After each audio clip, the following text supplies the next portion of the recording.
अस्सलाम वालेकुम प्यारे दोस्तों, कैसे हैं आप। उम्मीद करता हूँ खैरियत से होंगे और मेरे चैनल की नई अपडेट को एंजॉय कर रहे हैं। तो आज की वीडियो में मैं आपके लिए लेकर आया हूँ इंग्लिश में एक शादी कार्ड बनाना।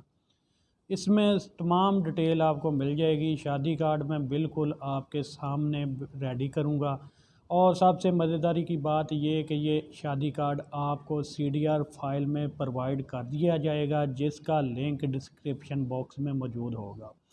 लेकिन शर्त ये है कि आप इस वीडियो को पूरा देखें, क्योंकि ये फ़ाइल पासवर्ड प्रोटेक्टेड होगी और इसका पासवर्ड 2 हिस्सों पर मुहित होगा और ये दोनों हिस्से आपको इसी वीडियो में प्रोवाइड कर दिए जाएंगे।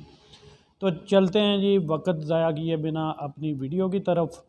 और वीडियो में जाने से पहले आपसे गुजारिश है कि चैनल को लाइक और सब्सक्राइब कर लें। मैं इस तरह का मज़ीद कंटेंट आपके लिए लेकर आता रहता हूँ। चलते हैं अपनी वीडियो की तरफ, लेकिन शर्त वही है कि आप इस वीडियो को पूरा देखें। वीडियो को पूरा देखने से ही आपको ये CDR फाइल मिलेगी, क्योंकि CDR फाइल का पासवर्ड इसी वीडियो के अंदर है।